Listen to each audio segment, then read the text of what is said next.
This show is brought to you by Female Alliance Media, by women, for women. Hello, hello. This is Becca. I'm host of the Go Be Great podcast. There's no such thing as TMI here, so join me as we chat and meet amazing humans having conversations about life, confidence, and more without the filter. Come hang weekly as I shed light on the topics we often feel we need to hide, as we discuss the ebbs and flows of what learning about what being great really looks like. Let's be great together. Tune in for new episodes every Wednesday.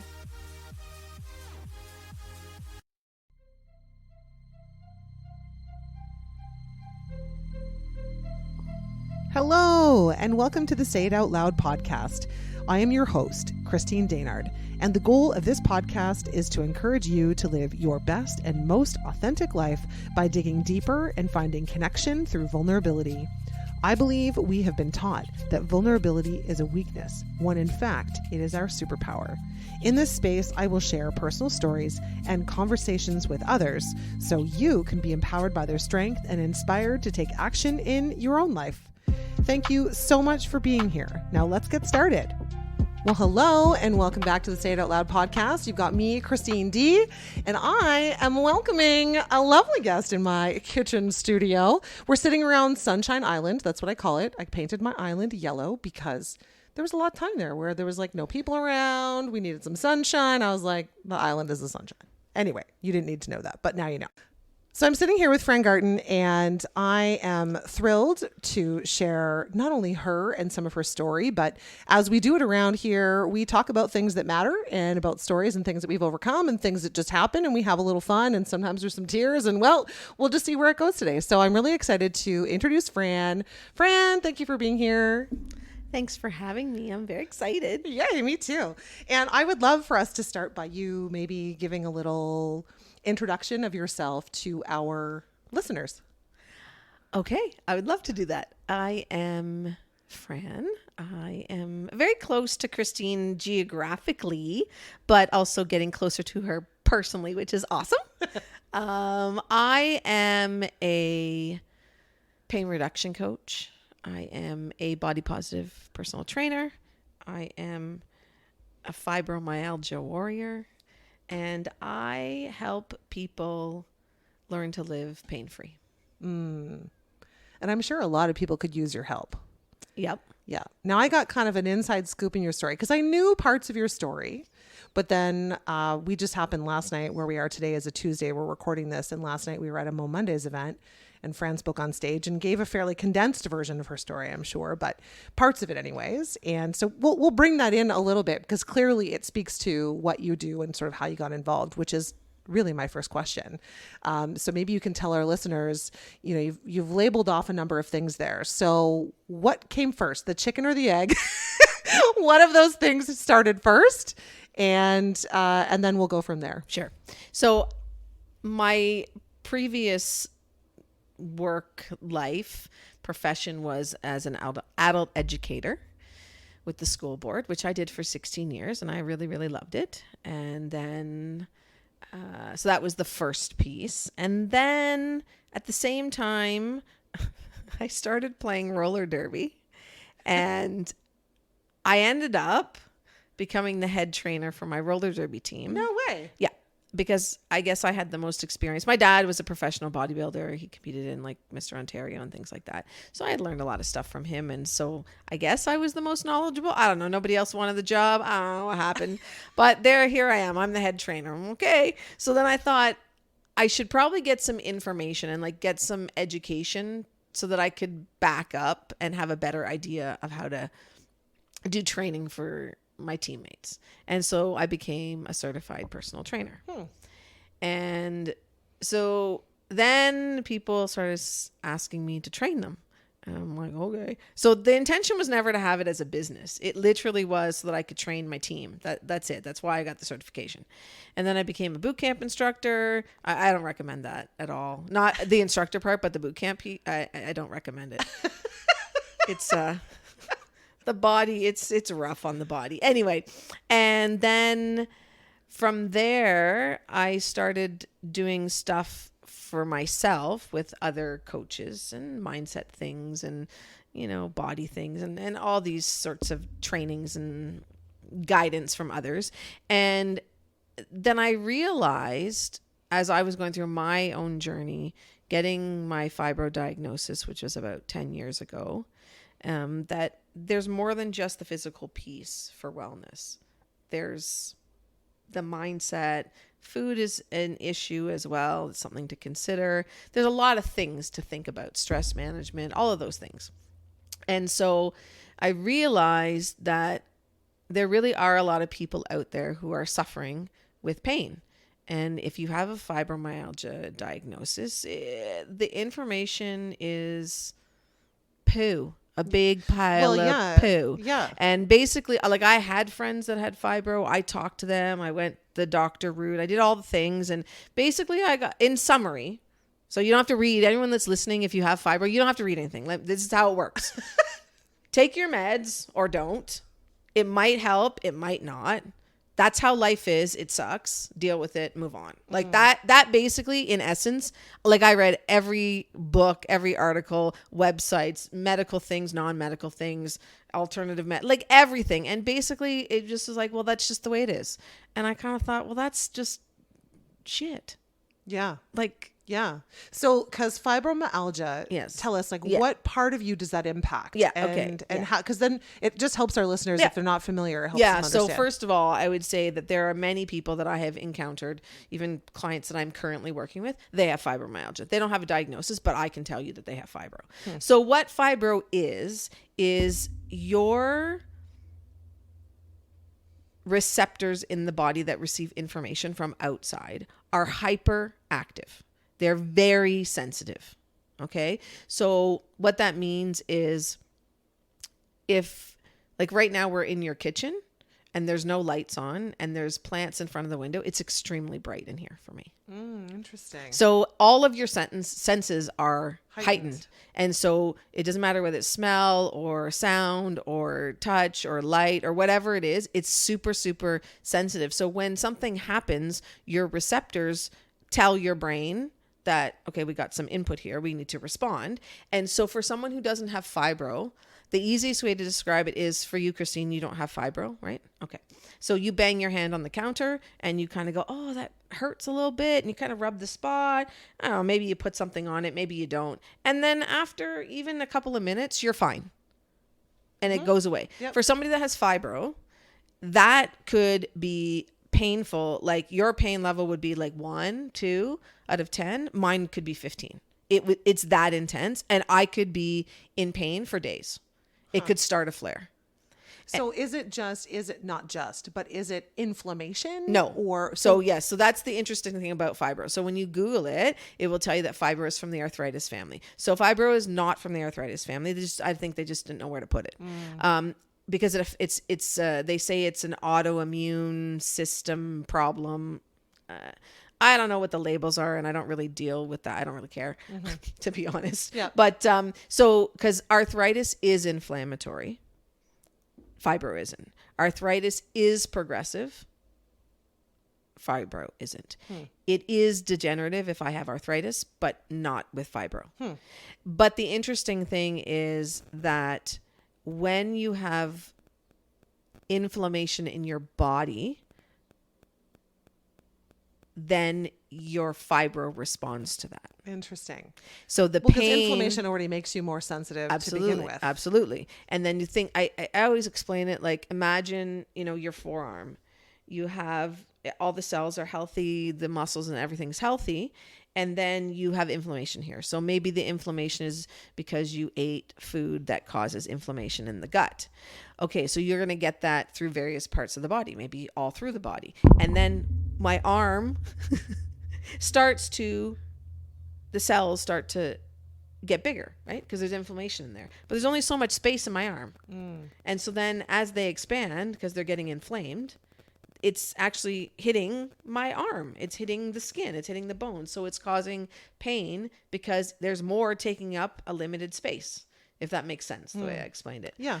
And so, when it comes to fibro, it's not inflammatory, but many people that have pain, they have the inflammation, and that's what's causing the pain. So if we can control the inflammation and reduce it, then in theory, then the pain associated with fibro should decrease. Because I imagine then that, like you said, the doctor says you have fibro, take these pills or not. Oh, oh, my Google just kicked in and I didn't even ask her anything. Isn't that handy? Let's try that again. So I may or may not cut that out. I'm not sure. That's kind of funny. Anyways, so you get identified, doctor tells you have fibro, take these meds or don't, but like they don't have any other solutions. So most people probably just go and take the meds and hope for the best. Because does the doctor say, hey, I would imagine not, because most of our medical doctors aren't super involved with or understanding of like nutrition and how it impacts the body, right? Or how we feed it, our surroundings, all those things. So they don't say anything to you about, hey, these are some of the things you could do, or no, you should see Fran looking around. So I'm going to talk right now. I'm going to say what I want to say. Yeah, say what you want to say. So I'm not against the medical world. I did follow my doctor's direction and I did take my meds and they helped. But the thing is that people that are in the people in any field, they have their own perspective. They have their own area of expertise, and that's the guidance that they're going to give you. So if you go to a medical doctor, then they're going to prescribe meds because that's what they've been taught. Right. They haven't really been taught other things, right? If you go, my doctor referred me to a rheumatologist. And so when you go to the rheumatologist, which by the way, took like almost a year to get there. So if you think you have fibro, ask for a referral so we can get the process going because it can take a while. He gave me meds but what he did first was what's called a trigger point. There are 18 sites in the body, and upon touch of them, if you have 11 that are intense, when someone touches you, and touch for me in those areas is the amount of pressure that you're putting with your fingers is like 2 out of 10. So it's not hard. Like I'm not pressing on that area. I'm literally just touching it. It's a touch test. If you have 11 of those 18 sites, you have fibromyalgia. And that's it. And so a lot of people that have it, it's the neck and the shoulders, the upper back, the hips, the glutes, maybe the calves, those kinds of areas, the chest, insides of the arms. Those are very sensitive areas. So those are where all the trigger points are, that are the ones that they look at, that they touch to give you your diagnosis. And that's all they do for that. But so the thing is that when you go to whoever you're going to, then they are trained in a particular area and to treat things a particular way. So I'm not saying don't go the medical route. You absolutely should. That's how you get your referral and that's how you decide what you're going to do. But the thing is that it wasn't helping me. It wasn't getting, like, I live pain-free now and I don't take meds. Like I don't. Yep. Okay, do I have Advil and Tylenol at home? Yeah, absolutely I do. If I need them, I take them, but I'm not dependent on them. Whereas before, when I first got diagnosed, I was taking meloxicam, I was taking tramadol, I was taking something else, I can't remember what it was, anti-inflammatory. So interesting, gave me an anti-inflammatory, right? Even though arthritis is not inflammation related, but they gave me an anti-inflammatory to take in the morning. But if I have inflammation in my gut and I don't have healthy gut, taking an anti-inflammatory med is just going to make it worse because there's nothing in there. It can't do what it's supposed to do. Like the stomach and the gut can't do its job. So I'm just putting meds in there that's just going to make it not do its job. Anyway, this is a new podcast, Christine. Like there's too many things to talk about. So I did that. And then I took the tramadol at night for pain. And then I do not recommend you do this. This is my disclaimer. So I'm not responsible. I decided I wasn't taking my meds anymore. I didn't want to take my anti-inflammatories. I'm going to screw that. I'm not taking it. And my husband was like, is that a good idea? Sure, it'll be fine. That's what I said. Yeah. My response is, sure, it'll be fine. He's like, okay. And so that night, that was a Wednesday night. And I was like, tomorrow morning, I'm not taking my anti-inflammatory. Thursday morning. And Thursday night, I had to drive to Stratford because I taught boot camp classes Thursday night. By the time my husband got home from work at 5:00, I was like, you have to drive me to Stratford because I could barely stand up because my pain was so bad. Oh my God. So when I got to he's like, okay, so he drives me. We get there. Thank goodness that the women and participants in my class had been with me for a long time. And I'm like, they looked at me and they're like, what's wrong? I'm like, I have pain. They're like, uh-huh. I said, so I'm just going to tell you what to do and you're going to do it. And they're like, okay, do you need us to demo things? Yes, I do. I'll just tell whoever I want to do it.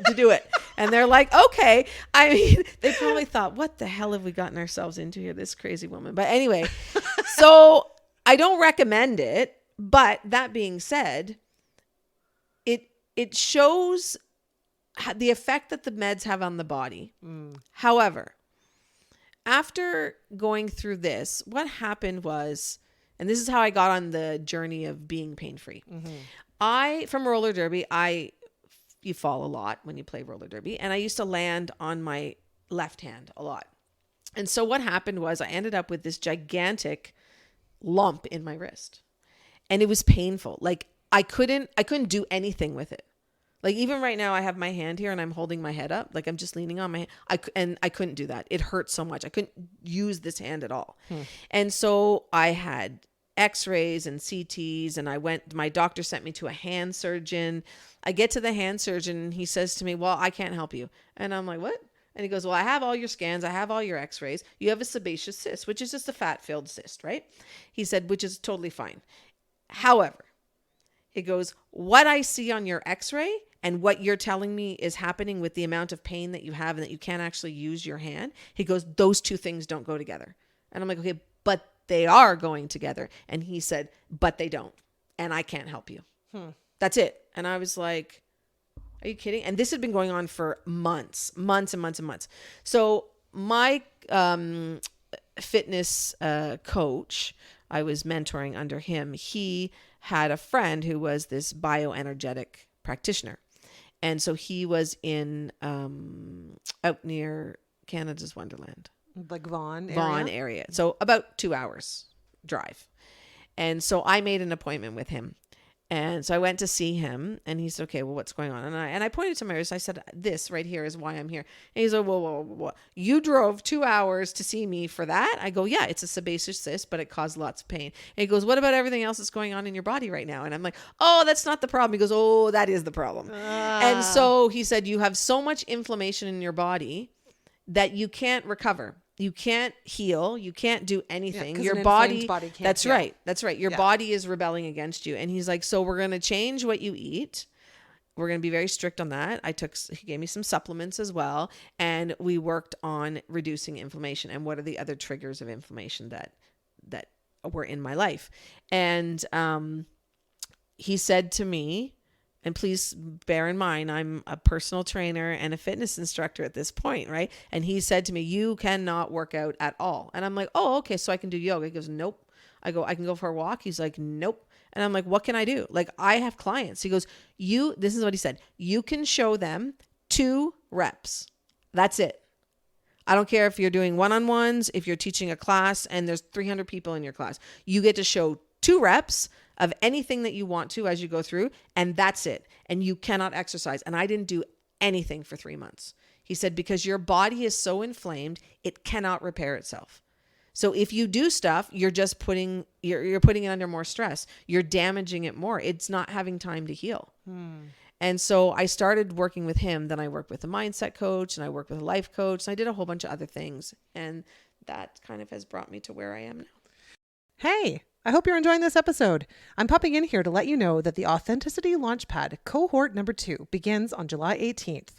The Authenticity Launchpad is a place where a small group of 4 to 6 women come together virtually and weekly for 6 weeks to make shifts in their life that have them start living life more joyfully. What does that mean exactly? Well, as we go about our days, we can start to become unhappy and maybe even resentful, and it can feel a lot like life is working against us. In these sessions, we work through what's holding you back from living a life with more confidence, making better decisions for you, using your voice, and leaving perfection behind to lean into a more fun and doing more of what you want and feel more joy on the regular. For more information and to register, visit itsmechristined.com. fibromyalgia.ca/group coaching. Well, and it brings up a lot of like valid points. Like one thing I think of is like you earlier named off like 4 different drugs that you were on to control pain and inflammation and all this stuff happening in your body, which was happening at like a relatively like midpoint in your life. Like we're not talking that you're already 70 and going through this, right? Like you've got lots of life left to live. Yeah. So now, you know, it's like, okay, what are my alternatives here? I either take these 4 drugs that, let's be honest, are man-made, and I consume these and I take these for the next however many years of my life, or I find alternative ways to handle the pain, which I'm glad that thing happened in your wrist because it forced you. For sure. And of course, you know, dealing with the pain that you were dealing with and the fact that you couldn't do the work that you wanted to do because of the pain was probably a lot of what inspired you or motivated you to keep managing that pain in some way. That's what I would imagine. No? Kind of, but no, I was just frustrated and I was exhausted because when you're in pain. So the thing about being in pain is you're just exhausted. Yes. You're completely exhausted all the time. So before I had the diagnosis and had any sort of care to get better, I would wake up in the morning and I would lie in bed and I'd be like, how am I going to get out of bed? Like I'm in so much pain and I'm so tired. I have to get out of bed. Then I get out of bed and then I put myself in the shower and I'd cry in the shower because I was in so much pain that I had to figure out how the hell I was going to get out of my shower, put my clothes on, and then go to work. Oh my God. So I spent my life taking Advil and I was nauseous from it. Then I had to take Gravol, and just kind of going through this and nothing would help. Like nothing relieved it. Well, and it's like this invisible disease almost, right? It's like my aunt has fibromyalgia as well. And it's like, you can't tell just by looking at her. I mean, she walks a little slower and, you know, she's very careful, but you wouldn't know that she's suffering from chronic pain just by looking at her. This is the problem with these silent sort of diseases, right? Yes. And I think the bigger problem, Christine, to be perfectly honest, is that people are ashamed of talking about it. And people are they don't want to say, you know, they don't want to set boundaries. They feel we've been conditioned. I truly believe we've been conditioned in society. I don't know why. I don't know when. I don't know if it's cultural. I have no idea. But we have been taught that if we set a boundary, we have to give somebody a reason. You do not have to give somebody a reason for saying no. If you want to say no, say no. And we've been trained to say, well, I'm sorry, Christine, I can't come to your party because. The end of the sentence is, I'm sorry, I can't come to your party, period. Full stop. Yeah. And that's not what we've been taught to do. And I think, you know, more so with women than men, and I'm making a generalization, but I do think it does. I mean, fiber affects more women than men. So, I mean, you know, that's where I'm drawing that info from, but we just feel that we can't say anything about it. And so when people, you know, you said earlier, you think that there are people out there that need my services, right? And could use my help. Yeah, there are a lot of them. But the thing that I would add to that is a lot of them don't want it. And the reason that they don't want it is because pain serves them. How does pain serve them?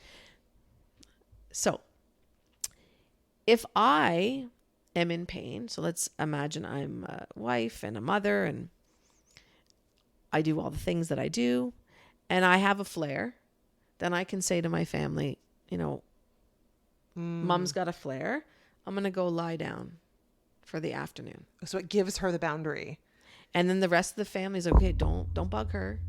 She sleeps. She doesn't feel good. Let her rest. And she gets the time that she needs. If she gets out of pain, then all of a sudden, all the things that she was doing in pain, she will now be expected to do because she doesn't have pain. Interesting. Do you understand what I mean? Oh, 100%. So it serves people. And so it's hard because it becomes who you are and you kind of think of it that way. If I am out of pain, then now all of a sudden I am expected to do more than I was already doing, which was way too much anyway. Yeah. Because now I don't have pain. Yeah. And I believe I agree in that we have been conditioned to when we were kids, what do we learn? The girls stay in the kitchen and do the dishes. All the boys can go out and play or do whatever. And it's always the women in the kitchen. Those are things slowly those things are starting to change and transition. Yep. But generationally, those are things that came to us through the generations of our families. So that's still where we are. That's this place. And it's interesting because I work with women and I help them on their mindset and help them find their joy. And most talk about how they never even thought they had a choice. They never thought they had an option to make a decision about what they wanted to do, how they wanted to bring joy in their life. So this makes perfect sense. It's almost like we're trained this way and then we become martyrs in that pain.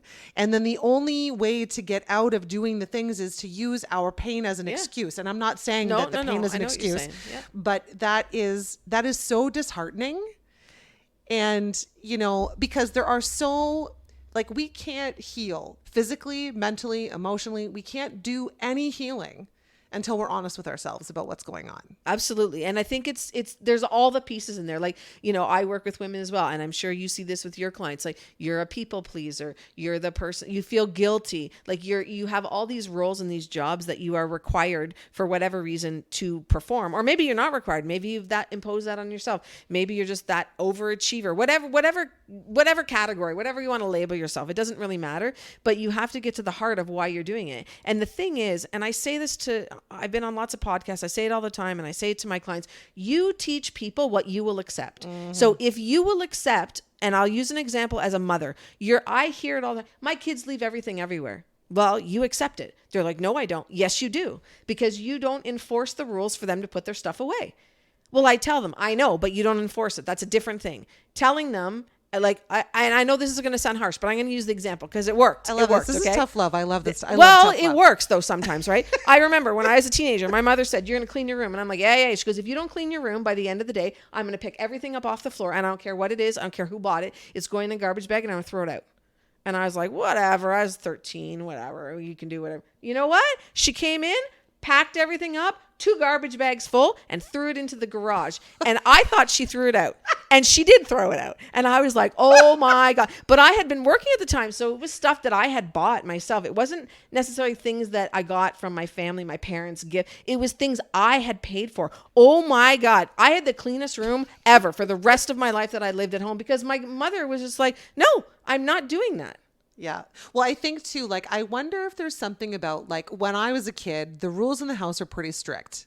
They were certainly pretty strict for me. I was also the middle child who was also always the trouble. So I think the rules really happened because of me, but there were lots of boundaries, but I was always in trouble and was always, I always had to follow all these rules and I always had to do all these things. And so as I grew up and then had my son, I was like, well, I don't want my kid to feel like that all the time because I was always in trouble. I got grounded all the time. There was a time in high school I was grounded for an entire month. Yeah, me too. Right? So I was like, now it's like, I feel like I'm not the only one, right? Who's doing this with our children, who's saying, you know what? I don't want my kids to feel like how I felt when I was a kid. But it's interesting now that we're having this conversation and I've thought of this before but a lot of those things really built character in us to understand that if you don't do A, then you don't get B. There are consequences to our actions and our behaviors. And if we choose not to do something, then it's just, and I get what you're saying. And when I say this to my clients and we talk about this, or I do podcasts or whatever, and we talk about things all I see is these wide eyes. Like, are you kidding me? Yeah, no, that happened. And that's so harsh. Is it hard? I mean, I don't know. I didn't get smacked. I didn't get abused. Okay, so my mom threw out a bunch of my stuff and I was really angry about it. But I mean, do you know what I mean? The thing is, I think we've gone too far. Yeah, well, because we're trying to be the opposite of which in some ways, some of the things that we're doing, like this hands-off parenting, a little more there are some benefits to what we're doing. For sure. Right? But I think that there was a middle ground that we missed somewhere. It's we went from our experience to the complete opposite. Yeah, exactly. All the rules, no rules. Yeah. Well, you decide. Whatever you want, you decide. Yeah. To me, and again, this is speaking to people who are in this role, right? You are the person that makes the food, right? Well, my kids don't eat that. Well, why don't they eat that? Well, because they don't like it. Don't they? Or they just don't want it. There's a difference between I don't like that or I'm not going to eat it because I know that someone's going to make me something else. You're the cook. You're the one that's in the kitchen all the time. You're the one doing all the grocery shopping. Like, and it sounds very harsh when I say it, but the thing is that you're making 4 different meals. Why would you do that? No wonder you're stressed and exhausted. Never mind the fact that you now have a chronic condition that you have to deal with the pain, but you're doing 4 different meals because all your kids and your husband don't want to eat when you make, you know what? They can make the food. Yeah. Like, I mean, it sounds really harsh, but, and I say to my clients, I coach them, get them to be involved in it. You know what? We got 5 people in the family. Everybody picks what they want for dinner one night a week. Right. And you're in charge of making the grocery list and helping prepare it. Yeah. And but I think whatever it is, right? Yeah. Like one of my clients is like, then we're going to have hot dogs once a week. Yeah, you're going to have hot dog once a week because you hate them, but you're going to eat them because you make your kids eat things they don't like. So it's got to go both ways. Like, do you know what I mean? But but in that sense, it still gives them, the kids and the other people in the family, the power to make choices, but also to understand that sometimes we can't have everything that we like. I'd love to have cheesecake every day for all my meals and then follow that with some nachos and tacos. Like, that's my life. That's my dream life. And a bottle of gin. Like, I mean, how much better could it get? We could sit down like that and every day. I'd be happy with that too. But you can't do that. So that's how life works. You don't get all the things you want all the time. But you know what's really fascinating? As you were talking, I was like, it's really interesting because when we were kids, our parents, now partway through our childhood, my mom did work and ended up having a small business. So she did contribute like financially to the household in that sense. But for a long time, she didn't. She was a housewife, and a lot of our moms were housewives. So now it's like we're almost confused about our roles. Actually, I think everybody's confused about their role. But anyway, it's like we're all confused because this is what we learned. You know, we take care of the family. We do all these things. We make food from scratch. Like, I do it every day. I make food from scratch. Now I don't cater. I'm like, this is it. This is what we're eating. This is it. But like we get confused, I think, between that generation and ours, and how do I, you know, go to work and have a life and make time for myself and, you know, share this with the family. And you're right. It's like almost like what we do. We have to train our families. We have to work together to come together so that not one person is putting in all the effort, because this is what women do. It's funny when you're talking about this, there are a couple of things that are popping into my head, right? And one of the things was whenever I say the word train, people get very offended. They're like, oh, and they're okay. FYI, we have all been trained in school, in home, in whatever religious affiliation you have, like wherever you go, we are trained. You know what? You put pants on before you go out to a store. That's training. Like, you know what I mean? Like, that's training. You're trained to do these things. So when people get very offended by that word, I'm like, I don't know why you're offended. You're trained. You're trained to do everything for your family and sacrifice yourself. Mm-hmm. That's what you were trained to do. So, I mean, I get it. Like, because we don't want to have the same thing, like you said, the way that we were raised. We don't want our kids to feel the same way that we did, right? Like that we have no voice and we're not being heard and we're not important, right? Because I think that's some of the messaging that some of us got as we were growing up, 100%. right? That our voice didn't matter. And that's not true. But the thing is that we also have to think about, you know, we've set ourselves up to the opposite extreme. And, you know, if you are in a situation where you, like the stuff that we're saying is resonating with you, like you need to really take a step back and look at all the things that you're doing. Like, no wonder you're overwhelmed. And the thing is with boundaries and changing things is that if I am your child, Christine, and I am used to, I don't want that for dinner, and you say, what would you like, sweetie? And I can tell you, well, I want chicken fingers, and that's what I get every night, whatever I want. You make it for me. As soon as you, as the parent, say, well, that's not, we're going to have this for dinner. And I'm like, well, I don't, then there's pushback because it changes for them. For the worse for them, not necessarily, but now they don't get what they want. But you're sacrificing your mental health and your reduction of stress and all the other things that come with it by putting those boundaries in place. And you're teaching, this is really important, you're teaching your children how to behave when they're adults. So now they're going to just repeat those patterns. And they're going to be, and like I said to a client once, she has a 7-year-old daughter, and we were talking about boundaries and the stress of trying to change things and doing all the things and all. And I said to her, okay, so let me just ask you the question this way. Because she's like, I don't want to make these changes because my family's not going to like it and blah, blah, blah. I said, no problem. I said, would you like your daughter to be sitting with a coach like me when she's 40 years old, deconstructing and fixing all the things that you could have guided her to do better now? And she's like, oh, well, when you say it that way, well, but it is that way. You're teaching your children to be a particular way. And however you're teaching them to behave, that's what they're bringing into their lives. And then they're going to, find out sometime when they are getting divorced or they can't find a partner or whatever it is, they're not successful at work. Yeah, because you expect everything to be given to you or you don't follow the rules or like whatever it is, right? Yes, because that's what you taught them was acceptable. You know what I mean? Yeah. So you have to think about it more than yes, is it uncomfortable? For sure. But you taught your kids to pee in the toilet, right? Okay, so you can teach them to help you make dinner. Well, and I think too, like the connection, I want to make the connection for our listeners because like I learned last night about what you were going through before you got the diagnosis. And that stress was a big part of what induced this in your body because now we're not physicians, we're not doctors, we're not sitting here advising anybody anything. But I think if you've lived in this planet long enough and you're tapped in a little bit and you realize if you eat certain foods, they make you feel a certain way. And like I, for example, have been gluten and cow dairy intolerant for years. Like since my son was 3, that's when I found out. Couldn't understand why I was always in so much pain, brain fog, couldn't sleep right, headaches all the time. Took those 2 things out of my diet. Boom. Felt like $1 million. I was like, holy shit. Right. So like there is so much connection between like stress is so huge. Like we overlook stress in such a massive way. I can't even get over it. Like I have now recovered 3 times from being in burnout in my life that I can look at and that I know of. Right. And they got to the point of the real intensity. And this last time that it happened, like the reason I had to close my businesses was like, I have to outlive my business, right? This business and the stress that, well, actually I'm really bringing on myself because I have all these expectations of what I can do and bringing this business out of a pandemic. And like, I'm doing all these things to try to make it work and it's not working. And I'm creating this stress in myself. So I'm like, what's going to come first, me or the business? Well, the business had to go. Literally, it was that clear to me. Right. And so like here we are in the world in this place where we're all living these incredibly high stress lives. And we overlook stress as a huge indicator of all these things that we're having issues with. Right.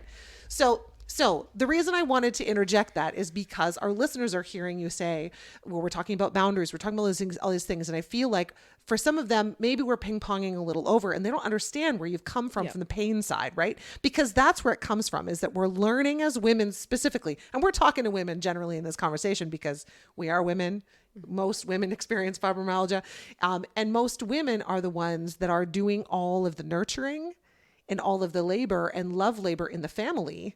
And then we're also taking on the labor of the workforce and wanting to be successful and wanting to set goals for ourselves and those kinds of things. So we never take a break for ourselves. We don't have a place to de-stress unless we choose it for ourselves. So can you, I know you're bursting over here. She's bursting because I've been talking too long now, but maybe bring us back. Yeah. Or say what's on your heart right now, but bring us back to. I got a lot of things to say about this. Okay. So, the first thing is, yes, for me, this whole thing started with me having lots of blurry vision, nausea, migraines, things like that, and going to the optometrist and then them saying, get some reading glasses. And that was fine. And this went on for close to a year. And then finally one morning I was teaching, I went into my classroom. It was the first Monday in January. I will never forget that, 2011. And I go into my classroom and I turn on the lights and I can't see anything. Like I've lost the vision in my eyes. And it was terrifying, like really terrifying, because you're like, what is happening right now? Like those were not the words, but we'll keep it PG here. And so I immediately went home. And, one of the vision came back in one of my eyes, but it stayed out of the other eye. And I ended up in bed for 4 months with a migraine and stress-induced vision loss. And apparently it's very common. And I said this yesterday, it's called central serous retinopathy. Very common. If you're a go-getter, you're an achiever, you do all the things, type A personality, go, do. You are susceptible to this condition. And you don't know you have it because the brain just makes up the difference for the other eye. So there are people that have it, and the only way they know that they've had it is they're at an ophthalmologist and they do their scans and they see, oh, you had this happen. So basically the fluid, there's pressure on the back of the eye. The fluid that's behind the retina gets pushed through because the membrane gets really, really thin because of stress. And then the fluid leaks through and causes blurry vision. And that's what happens. But that's what happened to me. In other cases where you don't know you have it, your brain just says, okay, that's fine. We can still see. And it looks like you're seeing out of both eyes, but you're not. Your brain's just making up that difference of the image that you're seeing. Wow, that's incredible. It's crazy. And the thing is that it was all stress induced. And when you do some research on fibro, so is it true? I mean, I kind of agree that it's true. Trauma is the catalyst for fibro showing up. And so I think that was the trauma that resulted it's stress that lives in the body. Right. And like I just want to mention that for a second, because I think that, this isn't something we're taught, certainly not in North America. We're a very medicine doctor society instead of a natural approach. What is my body trying to tell me right now? Oh yeah. Because we ignore all the signs. We do. Yeah. And we're kind of taught to. Yep. Whenever I worked for the man in corporate, anytime I was sick, I mean, I may have gotten a day, but if I was sick for more than one day, I got the guilt and shame that I should be back at work. So I was taking sick meds so I could go back to work, so I could do my thing, right? That's conditioned in us to just keep going. It's horrible. Never take a lunch, always sit at my desk, never leave early to make up for the lunch that I missed, never taking breaks. All of these things are a part of how we learn. So one of the things that I really want to make an impact of in the world, this isn't my place, so I want to find all the right people to help us figure all these parts out, is how do we unlearn all those parts? I mean, clearly mindset is a big part of it. And we both talk about this, not only here, but with our clients, but mindset's a huge part of it. But how can we start to change that conditioning around us so that is not as impactful, so that we can start to really make some change happen? I think that's what happens here. We have a podcast. We're sitting here talking about these things that are hard to talk about, that most people aren't willing to talk about because it's not mainstream, right? I really try not to get caught up in mainstream. I don't turn on the news. I don't listen. Most of it's bullshit. I just don't listen to it. Yeah. And, I think it's part of our conditioning. Right. And so I'm sorry if you're listening and you don't like that comment, but that's a reality. I'm sorry, but that's the way it is. It is. And if you don't have an open mind to look at all of the sides, then you're not getting the information. Right. Yes. I have so many things to say. Right. Now. But I love that we're having this conversation because, you ultimately went through and put yourself through so much stress. And actually, as you were discussing that even today and last night, when I heard you talk about that story, I'm like, oh my God. And I'm getting goosebumps. And all 3 times that I was in high stress, I'd be like, oh, why is my vision all fuzzy? I can't see right now very well. And that has happened to me more times than I can count. And we need to get the message, Mayday, Mayday, SOS, we're doing shit wrong. Yeah. Right? Yeah. We need to woo, let's listen to Fran and let's learn from each other. When our bodies are speaking to us, let's start listening because it knows best. It does. And the thing, I do lots of talks on stress. I have a course that I run. That's a 4-week course just on stress and managing stress and how to deal with that. And the thing that I would say is, I agree with everything that you said. We are conditioned. Don't take a sick day. If you take a sick day, then you have to get, a doctor's note. And then I have to go to my doctor to get the doctor's note. And then it's just a hassle for me. If you're I was teaching, okay, you have to have a supply lesson for this. Oh my God. It's just easier for me to take the meds and just go to work sick. Right. But the thing is that you have sick days. You take them because so number one, I want to say this to you because it happened to me when I left my job. Guess what? I was in bed. When I was in bed for 4 months, they had someone teaching my class the next day. Right.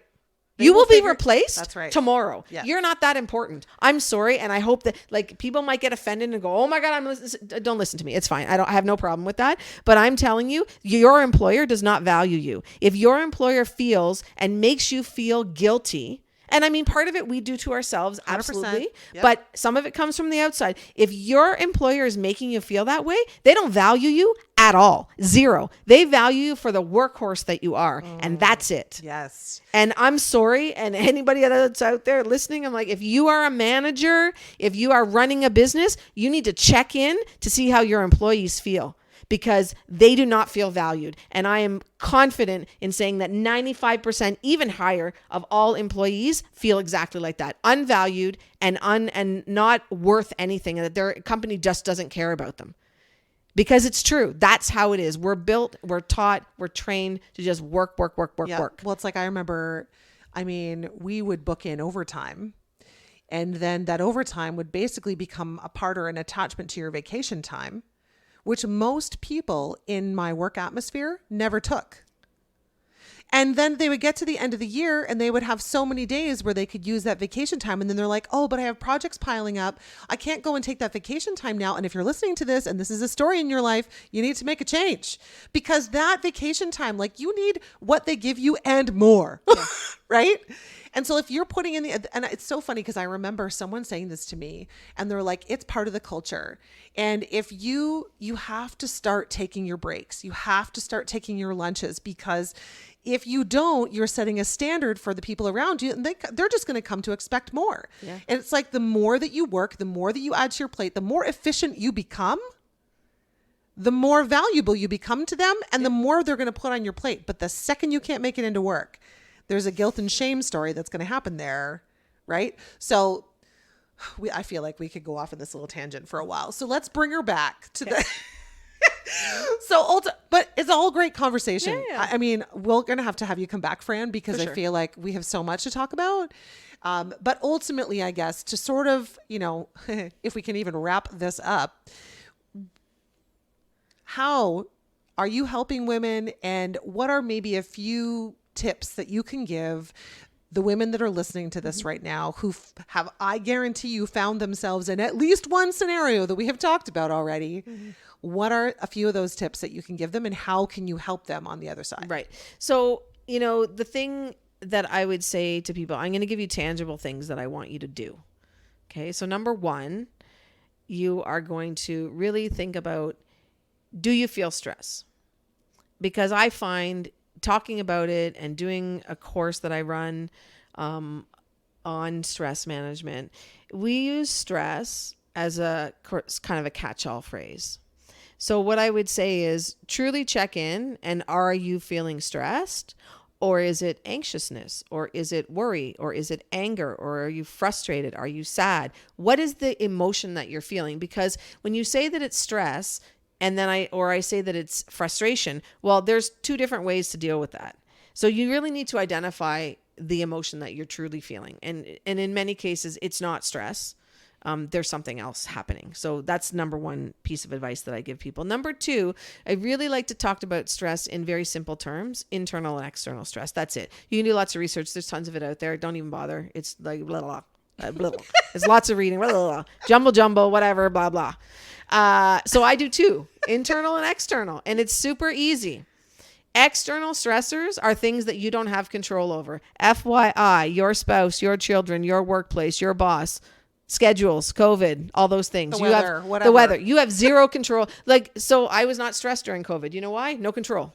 Mm-hmm. I have no control over COVID. Whether it comes, goes, all I can do is the internal things. So these are the things I control. My thoughts, my feelings, my actions, my words. All of those things are things I control.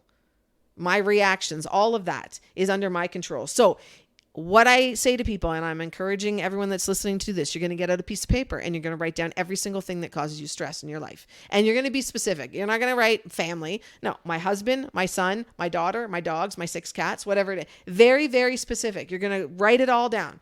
And when people do this, they kind of lose their minds because there's a lot of things sometimes on the list, but I'm going to make it really easy for you. Because once you make your list, the second step is you're going to look through each item. And you're going to decide, is it internal or external? And if it's external, you're going to put a little E beside it. And if it's internal, you can put a little I beside it. And then step number 3, which is the best part, all the things that are external, you're going to cross them off your list. Interesting. Because those are things that you have no control over. So we can guide people. We can encourage our children, because I find that family is sort of the biggest stressor. We can encourage our children to make a good choice and to do the things that we want them to do. And, protect them and all those things, right? Yep. But ultimately, they're going to decide if they do something stupid, like that's their choice, right? There will be consequence. So this is where the consequence piece comes. This is where, you have to respond appropriately so that they can learn and not repeat these things, right? But then there are consequences for them doing that. So like you said, you were grounded for a month. Yeah, so was I, more than once. I think once, twice every school year. Right? And that's just how it was. Yep. And I was like, okay, that's how it goes. That's the rule. And I did things that I shouldn't do. And this is my consequence for it. And so when you think about your stressors, internal are ones that are about you, basically. And external are the ones that are about everybody else. So I use this as a good example, doing a podcast or doing a talk like I did last night.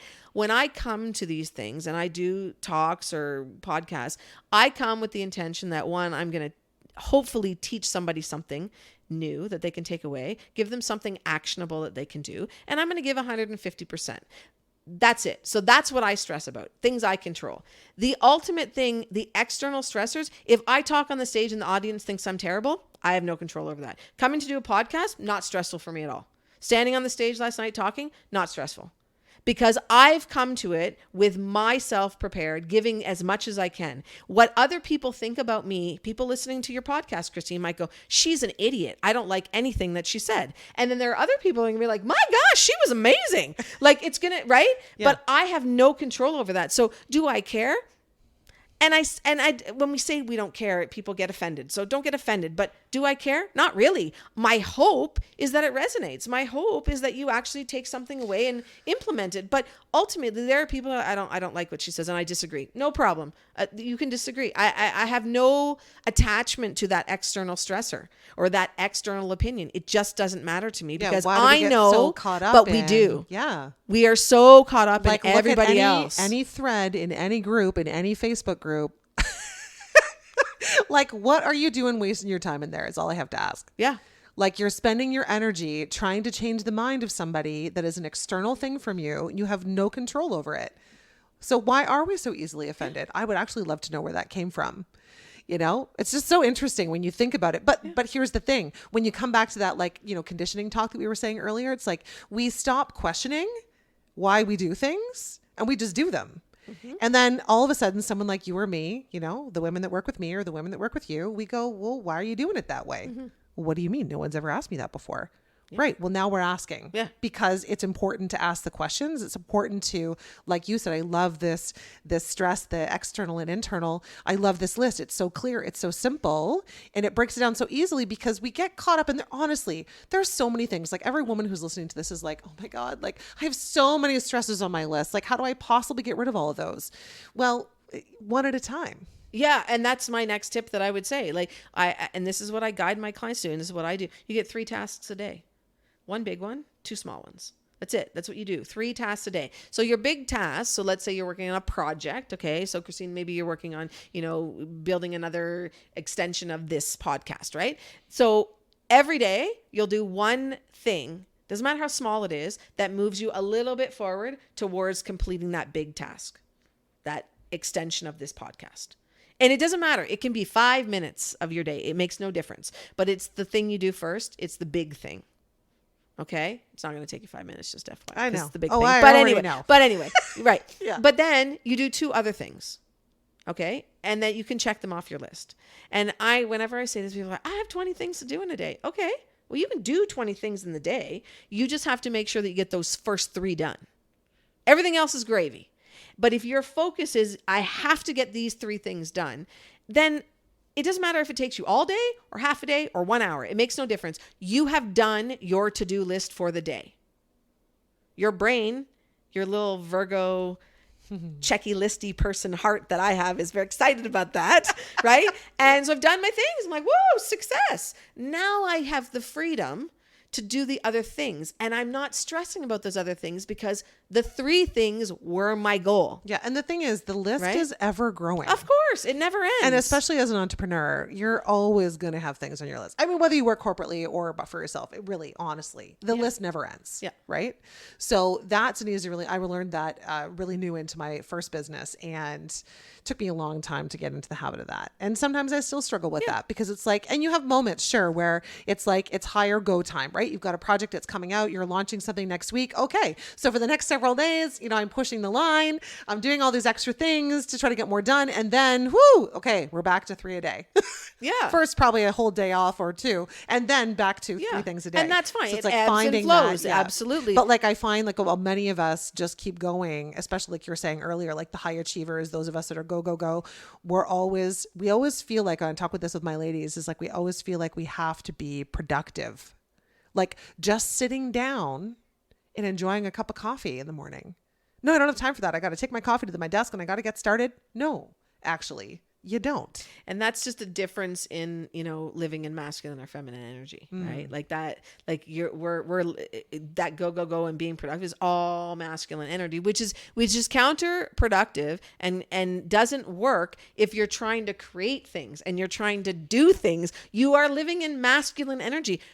Feminine energy is the creation piece. Yes. So you cannot be in flow and in creativity if you're sitting in masculine productivity. You can't. It doesn't work. You're in the wrong energy. So you have to actually go into the relaxing and the drink your coffee without doing 700 other things at the same time. Like you really need to shift the way that you're looking at things. And the more that you do that, the more you actually get done. It's very interesting because when I guide people to do this, they're like, I can't possibly do 3 things in a day. I'm like, I'm not saying you're only going to do 3 things. I'm saying those are your priorities. Whatever happens later is fine. And they find over time that they're kind of like, I had a client say to me, I just kind of flow from like one thing to the other. And then sometimes it works. And then other times it's a total shit show. And I go, I can put on my list for tomorrow. Like, and that's just how they do. Like, it just changes your perspective on things, because right? that whole, like I find too, once you figured it out, like now I'm not going to stress about the things that I can't control at all because they are a waste of my energy and time. Yeah. And I no longer want to live in the masculine energy world that was created for us because let's be honest, the working world was created by men and with men rules.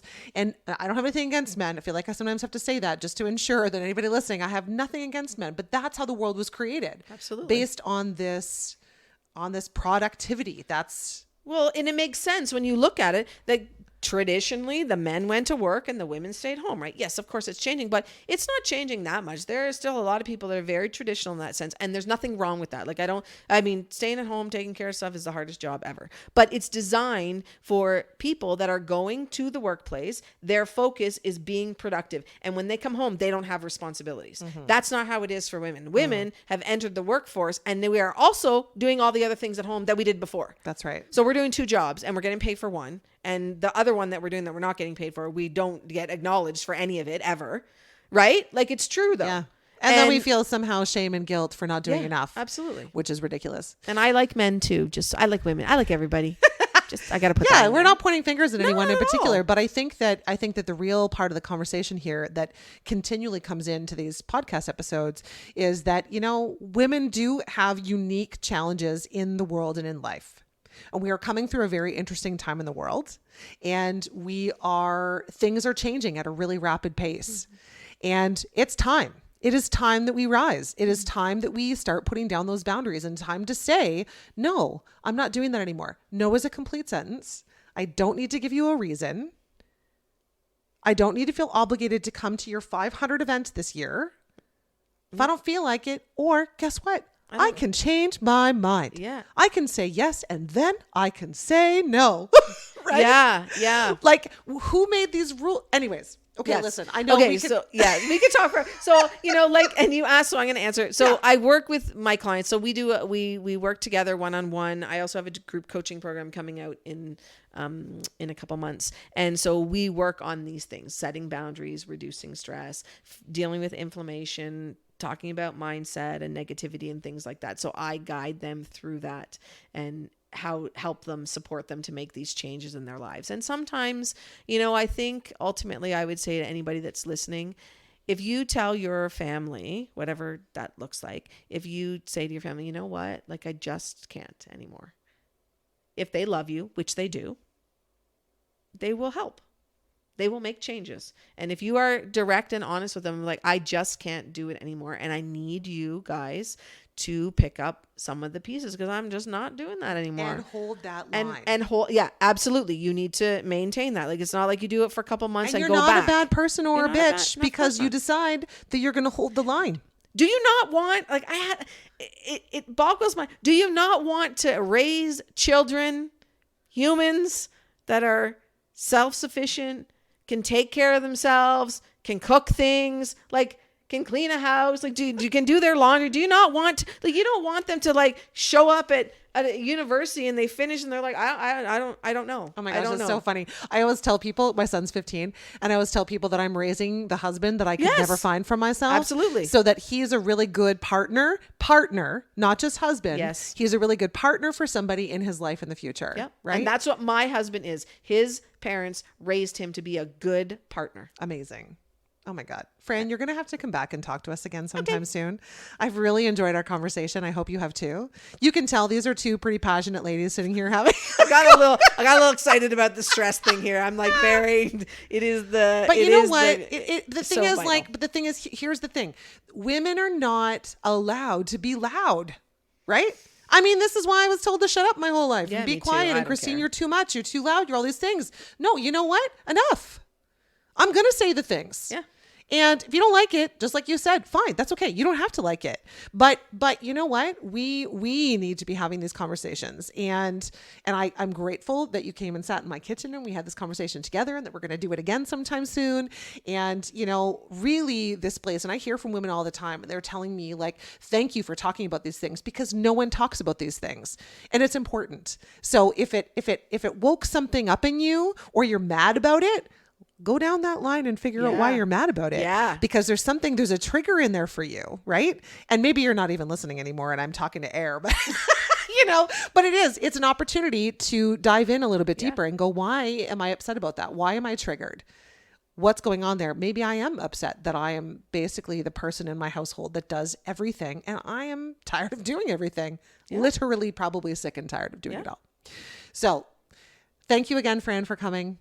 It's been an absolute honor to have this conversation with you. And thank you to our listeners. You know what it's like around here. Sometimes conversations get a little heated. We get a little excited. I didn't drop one F-bomb. I'm so proud of myself. I didn't either, which is actually shocking. There's often an F-bomb.